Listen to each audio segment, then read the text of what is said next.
ശബരിമല സന്നിധാനം മകരവിളക്ക് മഹോത്സവത്തിന് പൂർണ്ണ സജ്ജമായി കഴിഞ്ഞു. ഇനി മകരസംക്രമ പൂജയ്ക്കും തിരുവാഭരണം ചാർത്തിയുള്ള ദീപാരാധനയ്ക്കും പൊന്നമ്പലമേട്ടിലെ മകരവിളക്ക് ദർശനത്തിനുമൊക്കെ ഇനി മണിക്കൂറുകൾ മാത്രമാണ് ശേഷിക്കുന്നത്.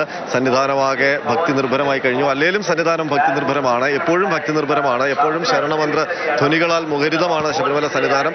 ശരണമന്ത്രങ്ങളില്ലാതെ എന്ത് ശബരിമല, അയ്യപ്പന്മാർ വരാതെ എന്ത് ശബരിമല, ഇങ്ങനെ ജനനിബിഡമായ വൃക്ഷനിബിഡമായ ഈ കാനനത്തിൽ ജനനിബിഡതയില്ലാതെ എന്ത് ശബരിമല. അങ്ങനെ ഈ കാനന ക്ഷേത്രം അടുത്ത ഒരു മകരവിളക്കിനു വേണ്ടി കാത്തിരിക്കുന്നു, മകരജ്യോതിക്ക് വേണ്ടി കാത്തിരിക്കുന്നു, ഉത്തരം നക്ഷത്രം ഉദിക്കാൻ വേണ്ടി കാത്തിരിക്കുന്നു. കണ്ണൻ സ്വാമി, തീർച്ചയായിട്ടും അയ്യപ്പ എന്ന് വിളിക്കാതെ ഒരു ദിവസം മുന്നോട്ട് പോകാൻ സാധിക്കും എന്നുള്ളതാണ് ഓരോ ഭക്തന്മാരുടെയും. സ്വാമിയെ ശരണം അയ്യപ്പ എന്ന് വിളിക്കാതെ ഒരു അയ്യപ്പ ഭക്തനും ഒരു ദിവസവും മുന്നോട്ട് പോകില്ല. ഇന്നത്തെ ദിവസം ആകുമ്പോൾ അവരൊക്കെ ഇവിടെ വരാൻ സാധിക്കാത്ത ആൾക്കാരാണെങ്കിലും വലിയ രീതിയിൽ വ്രതമെടുത്ത് അവർ അയ്യപ്പന്റെ ആ ഏറ്റവും പുണ്യമായിട്ടുള്ള ഏറ്റവും അടുത്ത ക്ഷേത്രമായിരിക്കും, അയ്യപ്പ ക്ഷേത്രം ഉണ്ടായിരിക്കും, അവിടെയൊക്കെ പോയി തൊഴുത് വൈകുന്നേരം ആകുമ്പോഴേക്കും അവിടെ കർപ്പൂരാഴി മറ്റു കാര്യങ്ങളൊക്കെ തന്നെ ഉണ്ടാവും. ഈ മകര സംക്രമ പൂജ ഇവിടെ നടക്കുന്ന സമയത്ത് അല്ലെങ്കിൽ മകര വിളക്ക് നടക്കുന്ന സമയത്തൊക്കെ തന്നെ ആ ക്ഷേത്രങ്ങളിലൊക്കെ തന്നെ പൂജ ഉണ്ടാവും. പണ്ടൊക്കെ നമുക്ക് വരാൻ സാധിക്കുന്ന സമയങ്ങളിൽ നമ്മൾ അടുത്തുള്ള ക്ഷേത്രങ്ങളിൽ, പ്രത്യേകിച്ച് ഓച്ചിറ പോലെയുള്ള ക്ഷേത്രങ്ങളിൽ പോയിട്ട് ചെയ്ത ഒരു അനുഭവമൊക്കെ തന്നെ ഉണ്ട്. എന്തായാലും വലിയ ഭക്തി നിർഭരമായ ഒരു അന്തരീക്ഷമാണ്. നേരത്തെ പറഞ്ഞതുപോലെ, അനന്തസ്വാമി പറഞ്ഞതുപോലെ, ഇവിടെ ഭക്തി അല്ലാതെ വേറൊന്നുമില്ല, ഇവിടെ ഭക്തി മാത്രമാണ്. ഇവിടെ വേറെ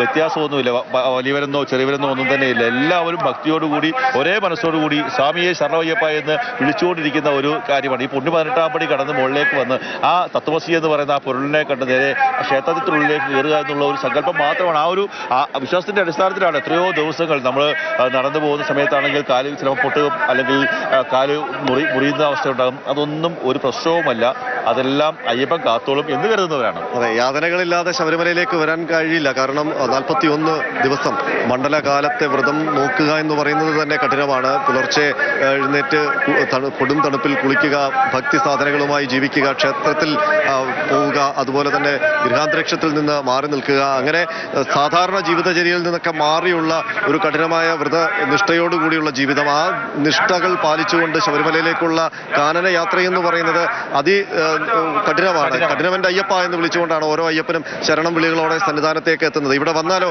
ആ അയ്യപ്പന്മാർ സ്വന്തമായി തന്നെ അല്ലെങ്കിൽ സ്വയമേവ അയ്യപ്പനായി മാറിക്കൊണ്ട്, ഭഗവാനായി മാറിക്കൊണ്ട് എല്ലാവരും അയ്യപ്പന്മാരാകുന്ന ഒരു തിരുമുറ്റത്തേക്കാണ് അവർ വരുന്നത്. ഇവിടെ വന്നാൽ മോക്ഷപ്രാപ്തിയുടെ പ്രതീകമാണ്.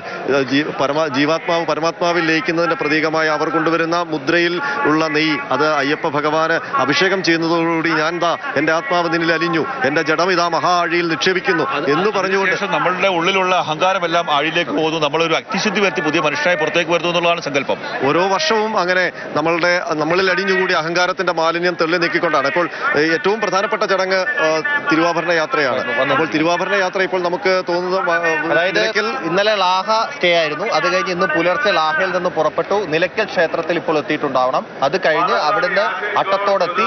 അവിടെ ഈ വരുന്ന വഴിയിലൊക്കെ എന്തു ഭംഗിയാണെന്നോ, ഓരോ സ്ഥലങ്ങളും തിരുവാഭരണത്തെ സ്വീകരിക്കുന്നതിന് വേണ്ടി ചെറിയ ചെറിയ അയ്യപ്പ ക്ഷേത്രങ്ങളായി മാറുകയാണ്. വീടുകളായാലും ശരിയെന്ന സന്നദ്ധ സംഘടനകളുടെ നേതൃത്വത്തിലായാലും ശരി, അട്ടത്തോടെത്തി ആ ഇറക്കം ഇറങ്ങി, ഒരു കുത്തിറക്കമാണ്. ആ കുത്തിറക്കം ഇറങ്ങി നദിക്കരയിലേക്കാണ് പോകുന്നത്. അവിടെ എത്തിയത്, അവിടെ വന്ന് കുറച്ചു നേരം അവിടെ വിശ്രമമാണ്. പിന്നെ ആ നദി മുറിച്ചു കടന്നു പോകുന്ന ഒരു എന്താ പറയാ, ഒരു സീനുണ്ട്. കാരണം അത് കാണാനെന്ന് പറയുന്നത് ഇക്കരയിൽ നിന്ന് കാണുമ്പോൾ എന്തു ഭംഗിയാണെന്നോ. തിരുവാഭരണ പേടകങ്ങളുമായി അവർ ആ നദിക്കര മുറിച്ച് കടന്ന് അപ്പുറത്ത് കയറി, പമ്പാ നദിയുടെ അപ്പുറത്ത് കയറി, അവിടുന്ന് പിന്നെ കാനനപാത വഴി യാത്ര തുടർന്നാണ് പിന്നെയാണ് ഇങ്ങ് വന്ന് കയറുന്നത്. അത്തരം കാഴ്ചകൾ, അത്തരം ദൃശ്യങ്ങൾ ഒക്കെ ഈ മകരവിളക്കിന്റെ ഭാഗമായി സന്നിധാനത്തുണ്ട്. ഏതായാലും അതുപോലെ തന്നെ എടുത്തു പറയേണ്ടത്, ഇപ്പം ഈ ശബരിമലയെ കുറിച്ച് പറയുമ്പോൾ പാട്ടുകളാണ്. ഇപ്പം ഏറ്റവും വൈറലായിരിക്കുന്നത് നന്ദഗോപൻ ഭജൻസ് ആണ്. അവരുടെ ഒരു ഗതിഗംഭീരമായിട്ടുള്ള അയ്യപ്പ ഭക്തിഗാനമുണ്ട്. എന്തായാലും നമുക്ക് ആ പാട്ടുകൂടി കേൾക്കാം.